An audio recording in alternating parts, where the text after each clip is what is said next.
Greetings, ladies and gentlemen, and welcome to my Total War Warhammer 2 Likely Legendary Lords video for the Lizardmen. Video, guys, I have taken some of the Legendary Lords from the 8th edition of the Lizardmen army book, just because that's where most of Total War Warhammer's inspiration has come from in terms of the armies they've created, in terms of the Legendary Lords they've picked. So I've decided to stick with that as the kind of source material for this video, and I have just picked some of the characters and lords I think are most likely to make an appearance in Total War Warhammer 2. Your guys' opinions may differ. Do let me know if they do in the comments below, and let me know why you think you could make a better case for your guys showing up. But yeah, I've just picked several of them who I think are the most likely to turn up in Total War Warhammer 2, and a couple of honorable mentions in there as well for characters who could also hopefully make an appearance. As you guys know, I love all the characters in the Warhammer world. As far as I'm concerned, I wish they could all make it into the game, but just looking at the practical aspects of who could be included and who are likely to be included in the next iteration of the Total War Warhammer game, it's what I've looked at in this video. Also, a quick caveat, guys. I have recorded most of this video before the announcement of Total War Warhammer 2 and some of the official Q&As and things like that. So as far as stuff like there's only going to be 2 legendary lords for each army when the game starts, I'm aware. I just recorded most of this video beforehand, so please don't drop a huge amount of things in the comments telling me that this isn't going to be the case, what I'm saying is wrong. I have seen the announcements previously, but I didn't really want to go back and take out large sections of this video because I thought there was some interesting lore in there anyway that you guys might enjoy. So just that quick caveat before we get going on this video. Today, as I mentioned, we are going to be covering the Lizardmen. For those of you who aren't at all familiar with the Lizardmen, they make their home in the part of the Warhammer world known as Lustria, pictured here in the bottom left. The Lizardmen are one of the oldest races in the Warhammer world. They tie their creation to the creatures known as the Old Ones. Now, the Old Ones were a spacefaring race who supposedly came to the Warhammer world and started to terraform it, essentially, making it more habitable and really just launching their own unknowable plans for the Warhammer world into action.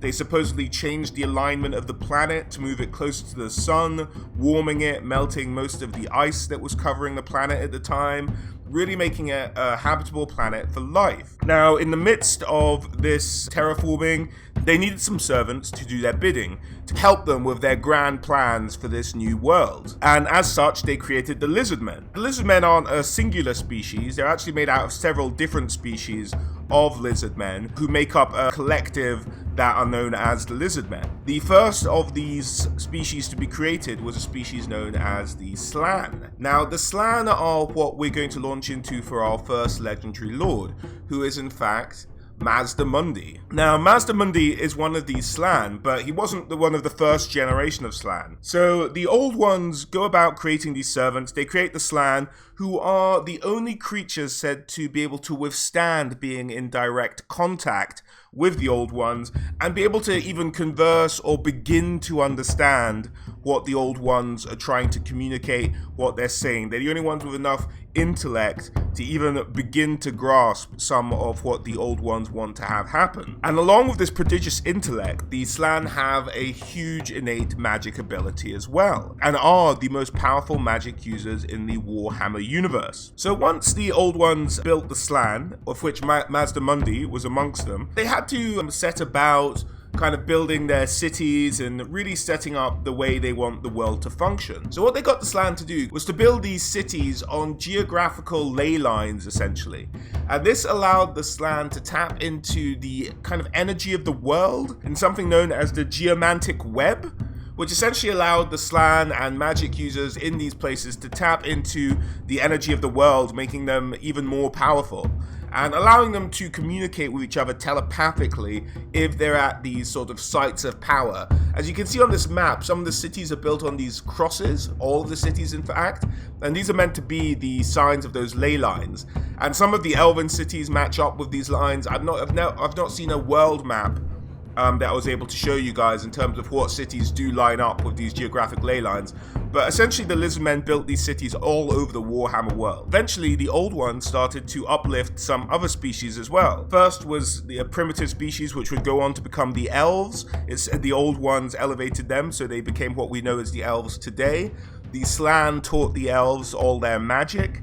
Then it was the Dwarves, the humans, and then finally the halflings and the ogres. And so the Old Ones are sort of going along with their worldly plans, and the Lizardmen start to worship them. They start to worship what's known as the Great Plan, which is the plan that all these Old Ones have for the world. The Slann aren't exactly privy to all the ideas of it, but they just sort of do what they're told, but they know there is a plan. For sure there's a plan. So the Slann are doing what the Old Ones want, and in the process of building all these cities and all these constructions and elevating species, the Old Ones build 2 portals at either pole of the world to allow them to teleport essentially to other planets or other realms. However, at one point what the Lizardmen would name as the Great Catastrophe occurred, where these gates at the poles exploded and chaos burst into the world. Warp energy flew into the sky and eventually became the Moon Morsleb. There was warpstone dust everywhere. Magic energy filled the entirety of the world. Chaos energy filled the entirety of the world. Now, when this great catastrophe occurred, the magical backlash was of such ferocity that it shredded the minds and killed over half of the Slann that existed in the world at that time. Demons popped into being all over the Warhammer world, and they set about trying to destroy everything the Old Ones had built.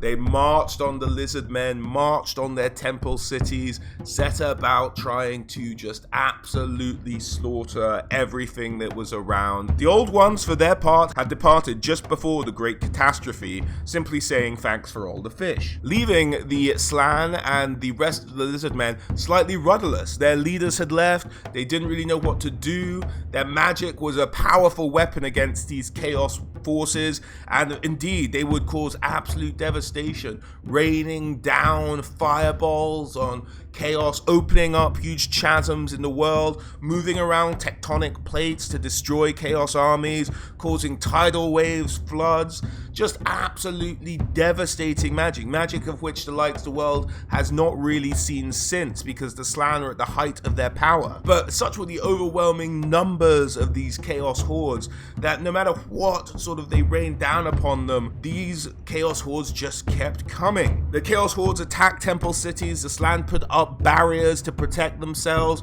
they enchanted jungle around their temple cities to be horrible, violent, deadly places with insects that would kill, floods, quicksand, thorny carnivorous plants that would act as a natural defense. They rerouted rivers to provide defenses as well against these chaos hordes, filled them with flesh-eating piranhas, everything they could think of to defend themselves against this oncoming tide. This war stretched out for millennia.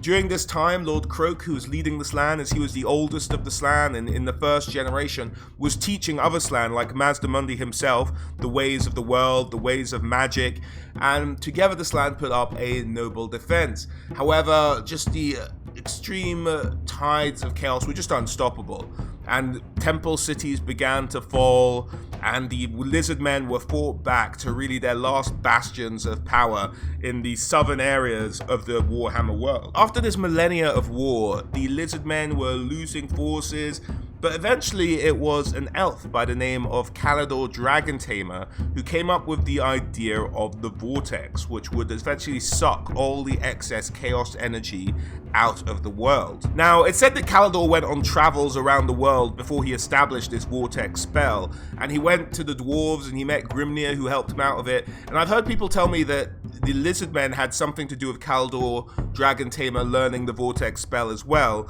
but I wasn't able to find a direct reference to that. If you guys know where I might find that, do drop it in the comments.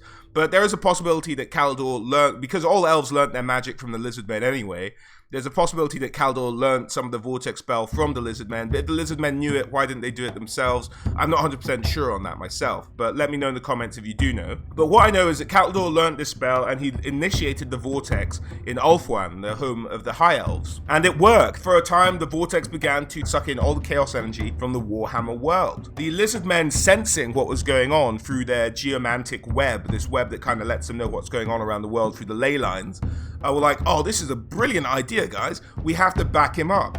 And it said that the elf spell would have failed almost immediately if it wasn't for all the Slann pouring all their energy through the geomantic web to reinforce the magic of the elves, to make sure that the vortex held, that the vortex worked, and indeed it did. And almost instantaneously, all the excess chaos magic was sucked out of the Warhammer world, and demons, which kind of need this aura of chaos magic to be able to manifest themselves in the Warhammer world, could no longer sustain their corporal forms and disappeared back into the warp or the realm of chaos, whichever you prefer to call it. And so the day was saved. Chaos was greatly reduced, if not defeated entirely, on that day when the vortex went up. So the Slann helped maintain the vortex, but their once proud empire that spanned the entirety of the world had been absolutely decimated.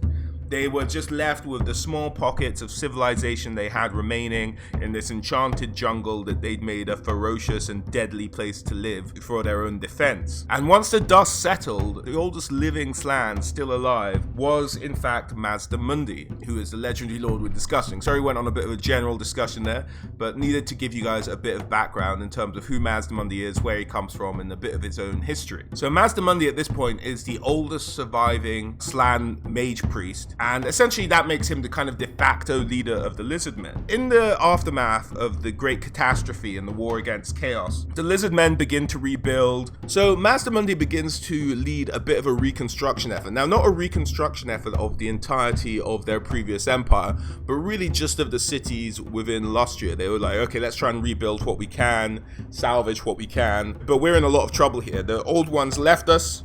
We don't know why, but we still believe in their great plan. They must know what they want us to do. And indeed, they found a number of plaques written either on stone or gold that were kind of like instructions that the old ones left behind in the individual temple cities. The problem was that a lot of the temple cities had been lost or had been ruined, and these plaques had gone missing, and the Lizardmen were left essentially with an incomplete instruction manual of what to do in the world next. And they also found themselves not as powerful as they once were.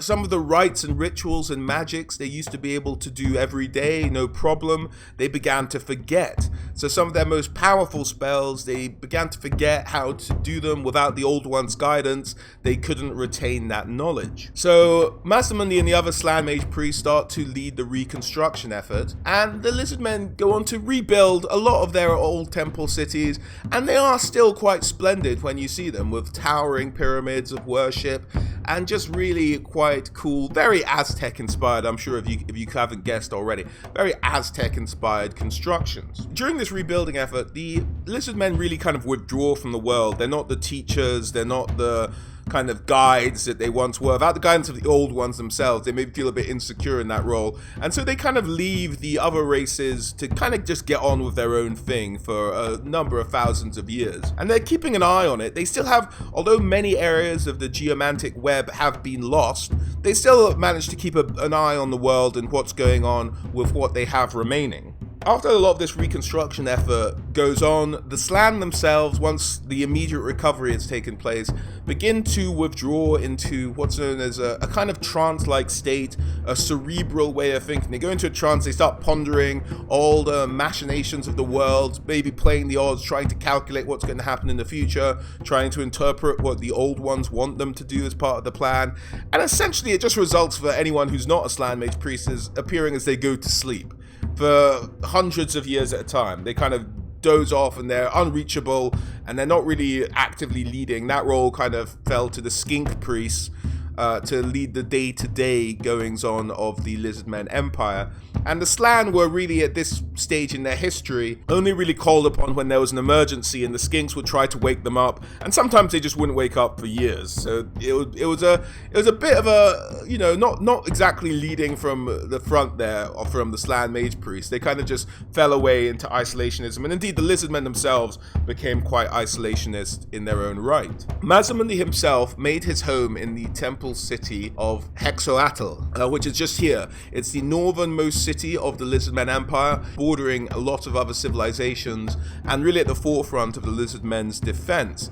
It has a mountain range to its north, and one of the famous incidents of Mazdamundi being awoken to help defend the Lizardmen Empire was when they were facing a huge invasion from the Dark Elves, who were looking to learn some of their magics, really exploit their knowledge, and probably just take some more slaves, really, if I'm honest. That's kind of the Dark Elf style. Raid, pillage, take slaves, steal magic, let's go Dark Elves. And so Mazdamundi woke up from his slumber, or his trance, or his cerebral thinking, or whatever you want to call it, and he said, alright, screw this. And he made the mountain range to the north sentient. As in, he made it a living mountain range, which would go on to be known as the Grey Guardians, which would go on to block and, I think, potentially kill and maim any armies that were trying to get to the Lizardmen.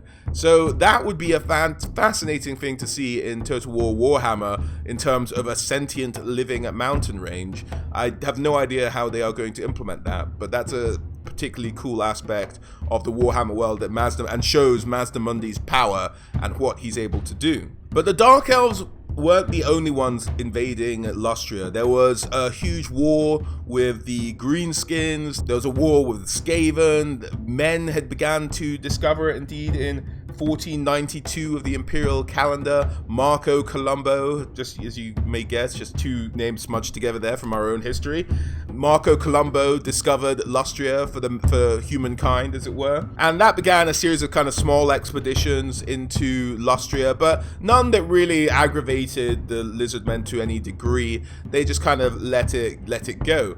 However, in the year 1944, that changed, and after Mazdamundi had sort of brought the mountains back to life, he went back to sleep for like another 400 or 500 years. He wasn't like, he's not the most active chap over the course of the entire history of the Warhammer world, but when he does get up, he does do some extraordinary things. So Mazdamundi had been asleep, and a human expedition arrived in the year 1944 of the imperial calendar, so around 1500 years before the current Total War Warhammer timeline, and this was led by a chap called El Cadavo. And El Cadavo was a mercenary captain, I think out of Tilia or Estalia, I can't remember exactly which one, but one of those two. And he overtook one of the ruined temple cities and claimed it for himself. Now, Mazdamundi was kind of, the Skinks were like, oh my god, we've got invaders, we better wake Mazdamundi. So they went to Mazdamundi, please boss, we've got intruders, what should we do? And Mazdamundi kind of just barely wakes up and goes, just get rid of them. And so the Lizardmen go and they fight off the El Cadavo. So El Cadavo flees this city, the temple city, which he renamed Cadavo, after himself, of course. And so he fled off, and they were like, okay, that's done. And then a few years later, he just came back, and they were like, oh god, Mazdamundi, what do we do? He's like, look, we just get rid of him. I told you before, stop waking me up. And this had been the second time in nearly a decade that he'd been waking up, which for a Slann mage priest is a blink of an eye. It's no time at all. He was like, what is going on? Twice in a decade? What are you doing, Skinks? Just take care of it. So they go again, and they lead an army of Lizardmen, and they chase off El Cadavo, and after a few years, he comes back, yet again, third time, re-establishes Cadavo in the same ruined temple city, and the Skinks again go to Mazdamundi, boss, he's back. What should we do? And Mazdamundi's like, right, fuck this. This guy's what's happening here? And he kind of reads the stars and does his super intellectual thinking and does the math and says, look, if I don't deal with this once and for all, this guy's gonna keep waking me up. And I want to try and get some sleep or get some thinking done and meditate. So he's ruining my meditation time. So I'm gonna go fuck his shit up. So Mazdamundi's like, okay, put me on the back of a stegodon, which is essentially a huge dinosaur. So they put his throne on the back of a stegodon, and Mazdamundi goes to war. So Mazdamundi goes to the city of Cadavo that El Cadavo had named after himself, and essentially just moves the tectonic plates underneath the city, causing the entire ruins to collapse, everything the humans had built to collapse on top of them, and essentially just crushing an entire army of human mercenaries in one foul swoop. And then Mazdamundi is like, alright, I'm up now. Let's do this. So Mazdamundi, from that point on, begins to take a much more active participation in the world. That crushing of a human army kind of got his juices going. He got his flow going. It's like, alright, okay, I'm up. Let's do some stuff. What's the world like at the moment? I've been sitting thinking for a while. I'll be a bit more active in the world as it stands. Now, Mazdamundi was the first of the priests to become more active than they'd been in over a millennia during this time. Some of the other Slann Mage priests had begun to awake, and they kind of had the sense that something was going on, something was up in the world at the moment. And during this time, something was up in the world at the moment, so all the Slann Mage priests began to take a much more active role, including Mazdamundi, the eldest, and really kind of the de facto leader of the Slann Mage priests, although technically most of them really just take care of their own temple cities, and that's the way they tend to run things. So, now with most of the Slann Mage priests being slightly more active than they used to be, which isn't saying a lot particularly, a lot of them had been roused by these nightmares of chaos returning. And indeed, this was around the time of the Great Chaos War in the Empire. But it said the Lizardmen, although they didn't participate directly in that war, at any one point, over half of the existing Slann Mage priests, including Mazdamundi himself, were working behind the scenes to try and increase the defenses of the world against chaos magics. And it said that without the efforts of the Lizardmen, the armies that the Empire faced in the Great War of Chaos would have been 10 times, if not 100 times the size it was, if it wasn't for their interference and how they managed to limit the amount of magic, limiting the power of the Chaos Wizards, and limiting the amount of demons that could appear in corporeal form in the great Chaos Horde that was descending from the north. And so they continued this kind of active patrol, looking to continue to strengthen the vortex when they felt it weakening. So a lot of behind the scenes work from Mazdamundi and the Slann Mage priests. And in reality, this is because the Lizardmen were retconned into the Warhammer world. So you kind of have to have them doing things behind the scenes, because where were they during all these great events in the Warhammer world as they'd been described previously? But that's essentially the reasoning for why they're more often than not behind the scenes rather than actively participating in any war. The Slann Mage priests are doing their decreasing chaos magical thing, and they feel a disturbance off their own western coast. And what this essentially is a group of Norse marauders have come down from the north to an area of Lustria known as the Turtle Islands, and they've really taken over an ancient Old One shrine known as the Golden Ziggurat. Now, the Golden Ziggurat is an Old One sort of shrine and pyramid with a lot of Old One technology stroke magic there, and they unleashed a sort of huge boon of power which they couldn't really understand, essentially decoupling that site from the geomantic web, or the access to the geomantic web as the Slann Mage priests had at the time. It effectively killed all of the Norse marauders itself. But one of the lucky coincidences from this entire incident was that in sort of ransacking this temple, the marauders had unearthed some of these golden plaques that the Old One's instructions had been written on, and these golden plaques were brought back to Lustria to be studied by the Slann Mage priests. Now, Lord Mazdamundi is the foremost authority on the writings of the Old Ones and the Great Plan, and so he began to study these plaques intently. However, around this same time, a huge invading army of Dark Elves and Chaos began to swoop down on Lustria itself from the north. Now, being the northernmost temple city and really the first line of defense from any kind of northern aggression, Mazdamundi's city of Hexoatl was the first to be hit. Now, a fantastically named character who exists in the lore of the Beastmen, called, I hope I'm getting the pronunciation right, but if I'm not, I really don't care, because I'm going to call him this anyway,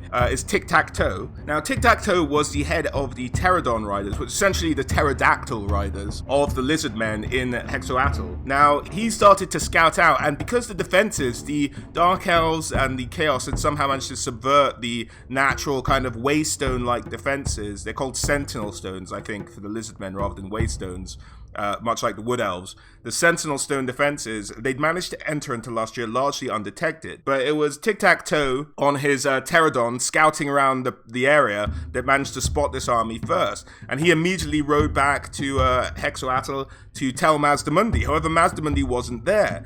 So Tic-Tac-Toe was de facto in charge because there was no one more senior than him around Hexoatl at the time. So Tic-Tac-Toe bravely, a little skink that he is, begins to launch a defense of Hexoatl and starts to hit this marching Chaos and Dark Elf army with hit and run tactics with him and his Pterodon riders, dropping rocks on their heads, ambushing them whenever they get an opportunity, really just harassing and haranguing them all the way to the temple city itself. However, he wasn't able to stop them. He just didn't have the forces. So he locks the doors and they begin the siege of Hexoatl. And this siege goes on for several months. The Lizardmen are just barely holding on. This is a significant force. During this siege, Chaos had deployed horrible creations that the Lizardmen had never seen before. War machines that had managed to entrap demon souls, launched with devastating effect against the temple city itself. A lot of the leading parties, a lot of the leading generals who would normally be leading the army of Hexoatl aren't there, and Tic-Tac-Toe is really just trying to do his best, and he puts up a valiant effort and indeed holds out for several months. And just as the defensive are about to be breached, the sort of puddles of mud around the Chaos and Dark Elf camp begin to, shudder. Boom, boom, boom. And ripples start to appear in these little puddles. And they're like, what on earth is going on? And none other than the great champion of the Lizardmen on his enormous Carnosaur, which is essentially like a slightly smaller T-Rex, burst out of the jungle and start to munch down on the squishy Dark Elves and armor-plated Chaos Warriors. Him and his dinosaur and the enormous host they were leading fall upon the Chaos Hordes and start to engage in battle. Not only that, from the other side of the jungle, another enormous Lizardmen host led by none other than Mazdamundi himself. And once Mazdamundi arrived, he opened up a huge chasm in the earth that's said to have swallowed half of the Chaos Hordes almost immediately. Him on his Stegodon on his throne starts to rain down all kinds of devastating magics on this Chaos Horde, and they just charge in, fighting all the hordes of chaos at once. Kroq-Gar, Mazdamundi, completely wrecking this host of chaos and dark elves who dared to lay siege to a temple city of the Lizardmen. Absolutely terrifying. If you ask me to fight dinosaur creatures, I'd be shitting my pants, as I imagine many of the Chaos Warriors were as well. So they managed to fight off this Chaos herd in a famous victory amongst the Lizardmen, just absolutely annihilating the hordes of chaos, the old enemy, and really doing it very thoroughly and efficiently. After the dust settled, it said a 20-mile ring around the city was just completely flattened and annihilated. That's how devastating the battle was. After this battle, Mazdamundi had come back and he'd said, "Sorry guys, I wasn't here, I wasn't home, I wasn't here to help out, I apologize, but I was away translating these plaques or understanding these plaques. And what I've taken is that the great plan, which we've all been waiting for all this millennia, is essentially on hold, and we won't be able to do anything about it until we can rid the world of all of the forces that the old ones did not intend to take part in the great plan." So that's the forces of chaos, the Skaven, the Beastmen. We have to eradicate them all from the surface of the world before the great plan can even pick up again. So this is our sacred mission as Lizardmen, to rid the world. So essentially Mazdamundi comes back from his translation, is like, right guys, so genocide's the answer, that's what we're going for. But it's genocide against bad guys, so that's cool, right? And everyone, all of us are like, yeah, let's bite some chaos heads off, let's do it. So this is the Lizardmen's renewed purpose. Now that most of the Slan Mage Priests are awake and active, or at least slightly awake and active, still just sitting about, not doing much, but now that they're mostly awake and active, they are launching a crusade against all the forces that the old ones did not intend to have take part in their plan. So beware all the enemies of the Lizardmen, for they're coming for you.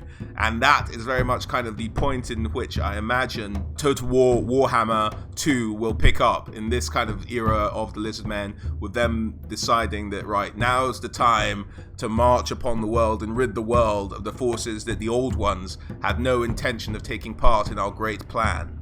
Now, as for Mazdamundi himself, in terms of what the legendary lord might play like, he of course has his mount, the Stegodon, known as Zlak. And Zlak and Mazdamundi, great pals. Zlak likes just mauling enemies as much as Mazdamundi likes setting them on fire or hitting them with lightning, or just opening up the earth and swallowing them. He also has a magical item known as the Cobra Mace, and it's said that the Cobra Mace is sentient and darts about and really kind of just attacks people on its own. It does magical damage, and it also has this ability, which has come up a couple of times in my Legendary Lords videos, of destroying magical items if it lands a hit on another hero with a magical item. Now, I really don't know if they'll ever be able to implement this. Luckily, I don't think any of the lords they currently have in the game have ever had this come up as such. But a number of the lords they haven't put in the game as of yet have this ability, and they haven't really touched on it yet in Total War Warhammer. I don't see them really implementing this rule. They might just have Mazdamundi's thing give him increased melee skill, or maybe even just boost his magic to a certain degree, or give him increased melee defense as kind of a parrying thing. But I don't see them installing something a weapon that would destroy other magical weapons. You never know, they might do it, but it's just not, I don't think it's likely. I don't think it'll be something easy to implement with the game as it's currently laid out. And Mazdamundi, as you might guess, is also a hugely powerful mage. He has access to all 8 laws of magic on the tabletop, as well as the law of high magic, which is also a law that the high elves use. So really, if they're going to make Mazdamundi in the game, Mazdamundi is going to be the highest benchmark of magic user we'll see Total War Warhammer have, I hope. So I'm curious to see what his upgrade tree will look like in Total War Warhammer. The most laws of magic we have on a character so far is Manfred, and they've given him 2 laws of magic. We haven't had someone with 3 laws of magic, let alone all 8 laws of magic. What I'd actually like to see is them give him 4 laws of magic and make them kind of hybridized, or at least give him access to some of the most powerful spells of the 8 laws of magic, and you can upgrade one at a time, because Mazdamundi needs to be just the most kick-ass magic user in the game. That's just what he needs to be. If you're going to do him any justice, Mazdamundi needs to be up there as one of the most powerful magic users in the game, bar none. Mazdamundi. So looking forward to seeing him, and we might have a truly effective magic user in the game coming up. So looking forward to that one. Now, moving on to our second legendary lord. I've mentioned him already. He helped out Mazdamundi in the siege of Hexoatl, and he is Kroq-Gar. Now, Kroq-Gar is one of the most ancient Lizardmen alive today, having emerged from the spawning pools amongst an elite group of other Saurus a few centuries before the Great Catastrophe. Him and his brothers were born on the same day, as well as a newly born pack of Carnosaurs, and he picked the largest and most vicious of them to be his mount. Now, Kroq-Gar used to be part of the garrisons of the city of Exhotl. Now, this puts him being born around negative 5,900 of the Imperial calendar, putting him at around 8,000 years old as of the current Total War Warhammer timeline. Now, Saurus essentially live forever if they don't die in battle, as far as I understand it. So, Kroq-Gar and his elite brothers were born in this city of Oxhotl. Now, during the Great Catastrophe, which is the invasion of chaos from the world, Kroq-Gar and his brothers proved themselves unmatched in combat by any other of their kind. They were just absolute killing machines. They'd seemed born expressly for this purpose, and indeed, many of the Lizardmen believe that spawning pools are kind of set on timers. They have very little way of knowing what's going to get born when, but the old ones were such meticulous planners, goes the belief, that when something is born, it's born for a particular purpose at a particular time. And so it seemed that Kroq-Gar and his brothers had been particularly born to help fend off these hordes and hordes of chaos. At some point during the Great Catastrophe, the city of Exhotl had been completely surrounded, and indeed the barriers of the Slan mage priests in the city protected them for a number of years, but eventually the tides of chaos were so overwhelming The Chaos managed to break through these barriers and indeed march on the city itself.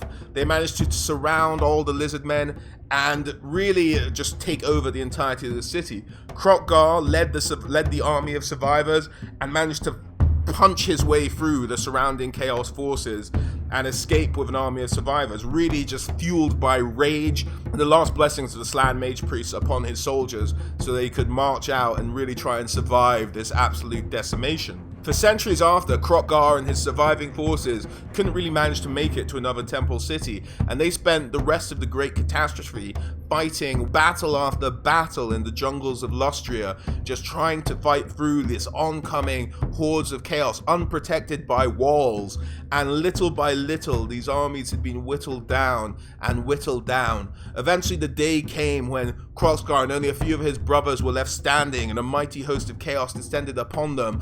The deeds him and his brothers committed that day would be forever remembered in Kroq-Gar's mind and in tales of legend, but they were just fighting savagely. All seemed absolutely lost, and then all of a sudden, as Kroq-Gar was swinging his mighty weapon around, fighting what he knew would be his last battle, all of the greater demons of chaos and the demons of chaos suddenly vanished. For what had happened was the vortex had suddenly taken shape, and the excess chaos energy of the world had been drained away, and the demons could no longer persist in the realm of the Warhammer world.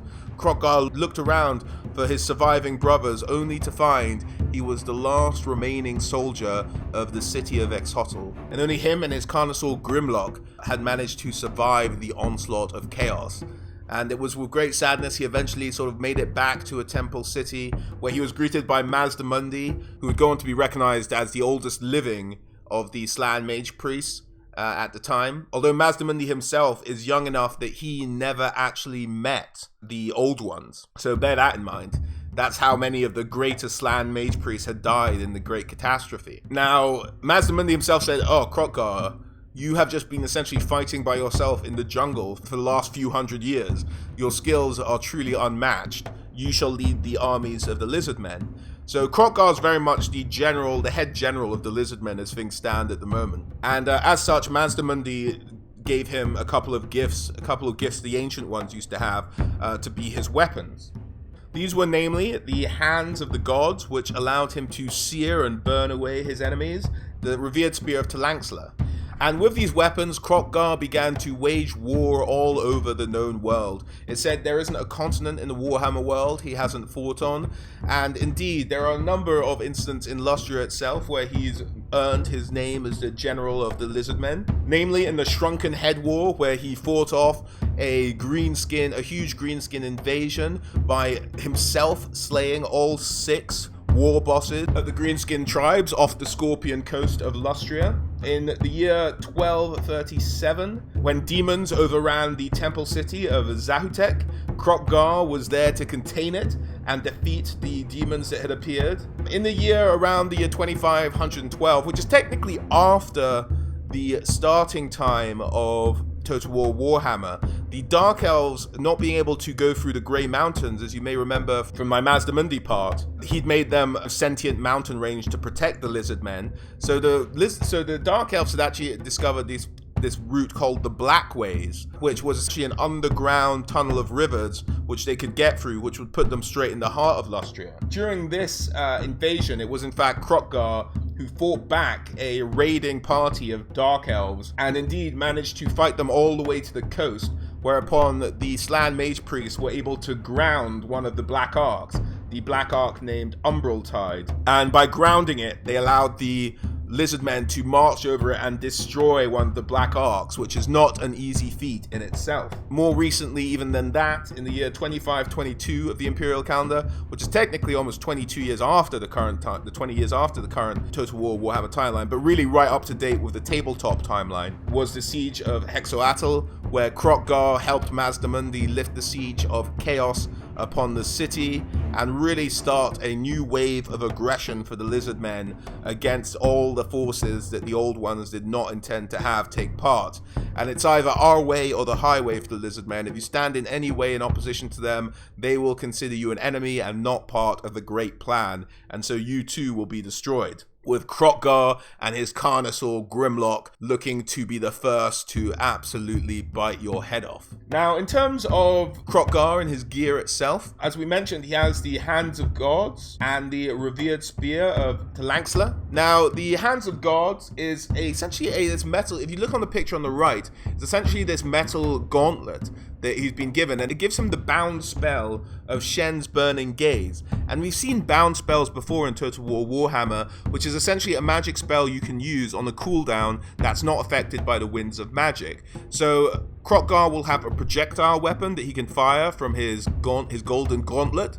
And he also has the spear. Now, the spear itself is said to have been wielded by one of the Old Ones. The Old One, Talaxla, who is said to be one of the most warlike of the Old One gods. It's said to hum with an ancient energy. It does magical damage as it's a magic weapon. It gives Kroq-Gar increased strength, which is essentially a weapon strength boost on Total War Warhammer. And when he wounds with it, I'm not going to get into the rules, but it essentially goes into the morale rules of the tabletop game. So it should really have an aura of negative leadership around it as well, the spear. So negative leadership gives him increased weapon strength, and really just a handy thing to have, particularly as he will cause fear and I think terror as well, just due to the fact that it's a dinosaur riding a dinosaur, and that's terrifying. That is Kroq-Gar. He will be really the pinnacle of the melee lords in Total War Warhammer for the Lizardmen. In my opinion, Kroq-Gar and Mazdamundi nailed on. They're going to be in the game. They're going to be the two starting generals.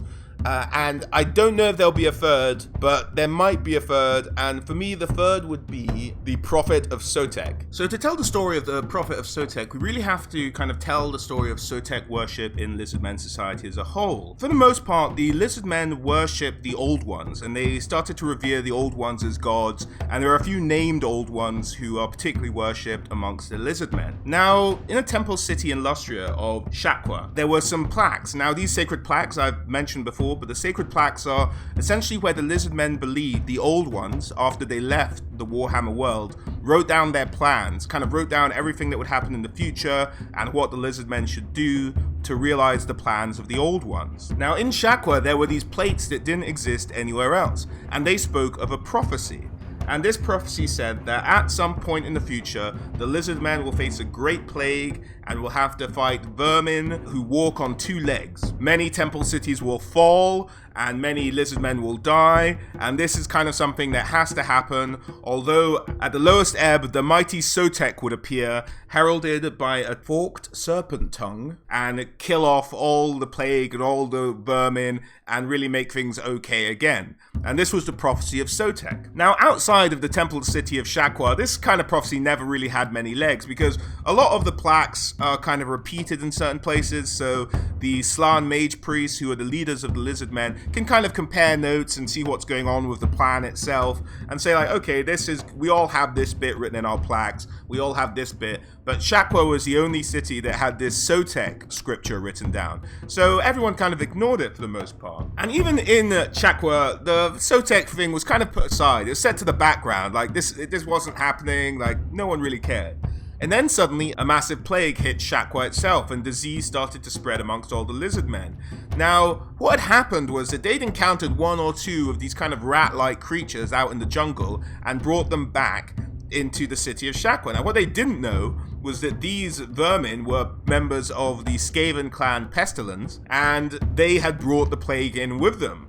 Now, understanding that maybe these were the two-legged vermin spoken of in the prophecy of Sotek, the Slan mage priests and the skinks and the skink priests brought the prophecy out. One of them remembered, hey, there's this little-known kind of ubiquitous text that we've kind of forgotten about for centuries that kind of speaks about everything that's going on right now.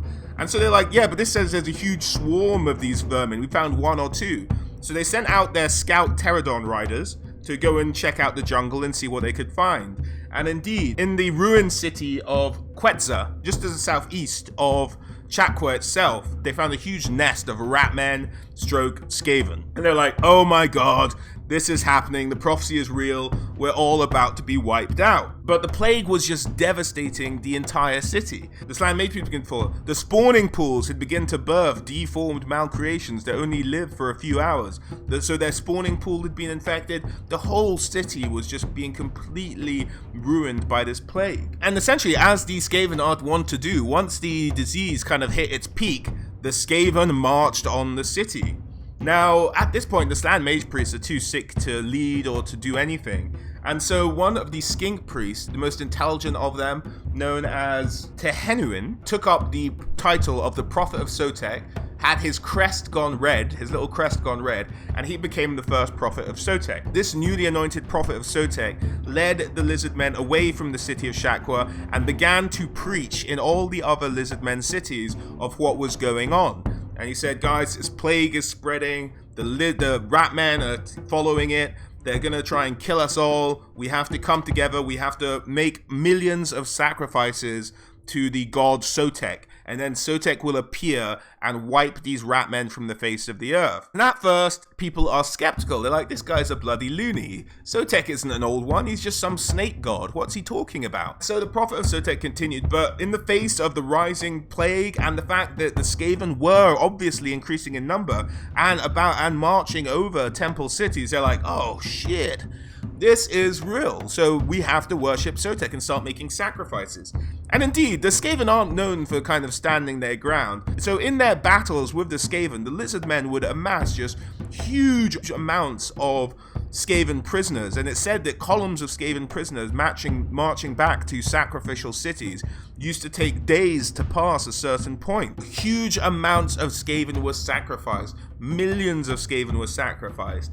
Kroq-Gar, who I've mentioned previously, is said to have himself slaughtered hundreds of Skaven warlords. This is just a huge bloodletting of Skaven, but despite the huge amounts of Skaven they were killing, there were still Skaven just marching on and marching on. The Skaven were winning this war, and the Lizardmen numbers continued dwindling all through battle, but also just through the plague continuing to ravage their ranks. And essentially, this conflict gave birth to a new age of war for the Lizardmen. It lasted over 100 years, their fight with the Skaven, and it eventually reached a climax at the Battle of Guacamole Crater. The biggest amassing of Skaven prisoners had begun to be sacrificed at a site nearby by the Prophet of Sotek, and it said that they sacrificed so many Skaven that day, turning the Amazon entirely red with the blood of these sacrifices. So if you imagine kind of the Amazon River turning entirely red, that's kind of what we're looking at here. Above the sky, the twin-tailed comet, which you may otherwise know as the comet that hailed the arrival of Sigmar, appeared in the sky. Now, the Prophet of Sotek interpreted this comet quite differently, and interpreted the comet as the forked tongue of the serpent of Sotek. And he was like, we've done it, we've summoned the power of Sotek. And indeed, almost the entire ground around Lustria erupted with snakes emerging from every nook and cranny to form this mass carpet of moving snakes moving through the jungle and just wiping out all the Skaven before them. The Prophet of Sotek then led his army host with the blessing of Sotek and with renewed vigor against the Skaven, and they were unstoppable. Coupled with this carpet of moving snakes that marched with the army, they just wiped out any Skaven in front of them. The Skaven were held up at their kind of first city they'd made camp underneath, which was near Shakwa, as we mentioned at the beginning of the story, of Quitza, and this was their last stronghold. And they got together and said, look guys, we've been kind of fighting with our individual war hosts, we have to pull together and we have to march to the coast. They were at this point surrounded by Lizardmen,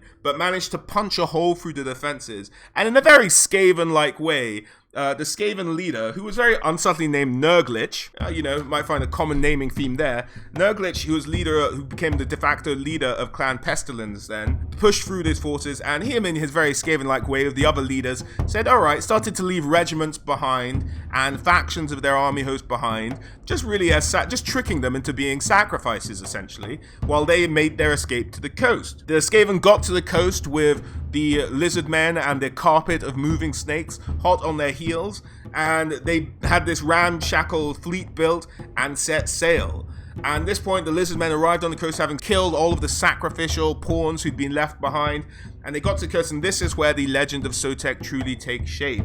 It's said that from a nearby volcano, a huge serpent, a size beyond imagination, erupted out of it and dove into the sea, supposedly in pursuit of the Skaven hordes. And this is really where the legend of Sotek sort of takes its most shape, is that Sotek the god emerged out of a volcano and dived into the sea, awoke all the snakes in the jungles of Lustria, and allowed us to chase off this Skaven incursion. In the follow-on from this great campaign, the prophet of Sotek was called before something known as a Great Convergence, which is a very rare occurrence where all the Slan mage priests go and physically meet in one place to discuss the goings-on, because the power of this new god couldn't really be denied in terms of what had happened, and what exactly went down in that meeting we don't know. It's closed off, it's not written into any histories in terms of what the prophet of Sotek and the Slan mage priests discussed. But after this point, Sotek is recognized and has become one of the most high-profile gods amongst the Lizardmen today. The city of Shakwa, the Golden City, was rebuilt, and so does exist today and would probably be the starting point of the prophet of Sotek. The city of Quetzal was also kind of patrolled, rebuilt to a certain extent and patrolled to try and make sure that the Ratmen didn't return. But such was the corruption of the Ratmen that no Lizardmen can really go down into the burrows they built underneath the city. Instead, that's patrolled by serpents who go in there in their stead and try and make sure the Skaven cannot get a foothold in Lustria again. Now, this carpet of moving snakes you might be a bit curious about, but there is actually a unit called the Jungle Swarm in the Lizardmen army, which does represent this kind of carpet of moving snakes that is in a unit in Warhammer, and will be probably translated across the Total War Warhammer. Now, the prophet of Sotek today is still called Tehenwan. Now, it's unlikely that a skink has survived for this number of years since the first emergence of the prophet of Sotek,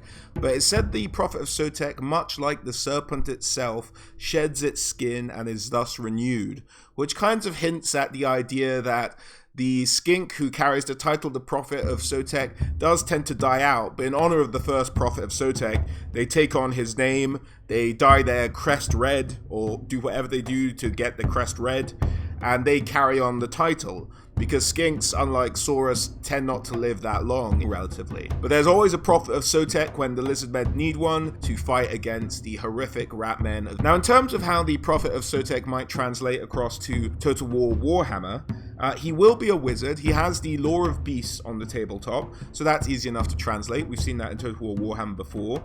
He's also immune to poison. He has a hatred of Skaven and is a master of snakes, which means he makes this unit called Jungle Swarm, which is kind of like a unit made up of just a mass of writhing snakes and other creatures of the jungle, and he makes that unit unbreakable, kind of like making, I suppose an equivalent might be hounds or something like that in some of the other armies we've seen in Total War Warhammer.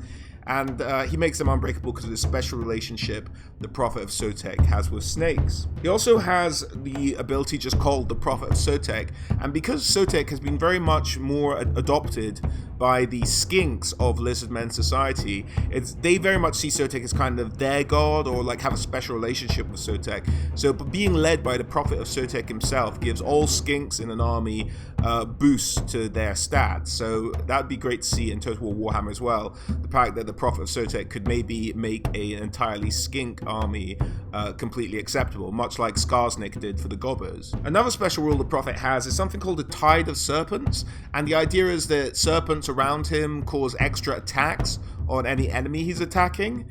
Now, this would be a little bit harder to translate into Total War Warhammer. I think we'll just see this really as the Prophet of Sotek being a bit of a buffed up general in terms of his melee skill, perhaps. That would be an accurate translation-ish. But I don't think we'll see the Tides of Serpent rule necessarily translated directly across. I think it'll be more of a buff in the upgrade tree or something like that for the Prophet of Sotek in Total War Warhammer. In terms of his magic items, he has the Blade of Serpent's Tongue, which is a magic damage blade and a poisonous blade that gives the Prophet +1 strength. So essentially it increases weapon strength, would give poison damage and magic damage to anyone it was attacking. He also has the plaque of Sotek, which is, as I mentioned at the top of the story, the plaque that had the prophecy of Sotek written upon it.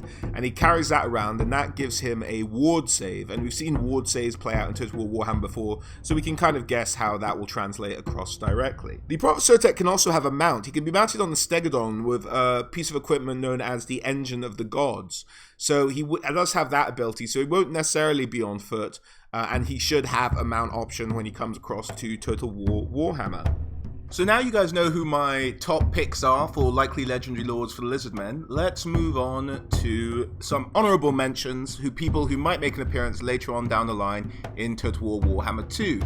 We have to kick off with Lord Kroq, or Lord Kroq, however you want to say it. Now, he was the first and the eldest of the Slann who were created by the Old Ones. He'd met the Old Ones, he'd conversed with them, but during the Great Catastrophe, Lord Kroq decided to sacrifice himself in the protection of the capital of the Lizardmen Empire. He kind of set himself off as a magic bomb, wiping out all the chaos within the city as they were attacking it. Now, this cost him his life, but not to be outdone by something like death. Through his magical manipulation and just his sheer otherworldliness, he manages to kind of have his spirit stick around and help out the Lizardmen whenever he can. So sometimes the Lizardmen will cart around his dead body into battle, and he's still capable of taking actions. However, he's not really able to communicate with any of the living, as I understand it, so he'd be hard-pressed to really be a faction leader in Total War Warhammer 2, as he can't really speak. But I would like to see him maybe not as a legendary lord, but perhaps as a maybe kind of regiment of renown, because he does have a magical ability and he could act as a kind of chariot regiment of renown thing, but it'd be great to get him in the game in some way, shape or form. But as I said, Lizardmen still cart around his now thousands of year old desiccated corpse, and yeah, he still does magic for them, still helps out the Lizardmen when he can. His spirit is tied to his body, so it has to be kind of around where his body is. But yeah, still helping out even after death. What a champ. And we also have Kroq. Now, Kroq on the tabletop is a hero, I think, rather than a lord or a general. But he's a kind of kick-ass lizardman Saurus.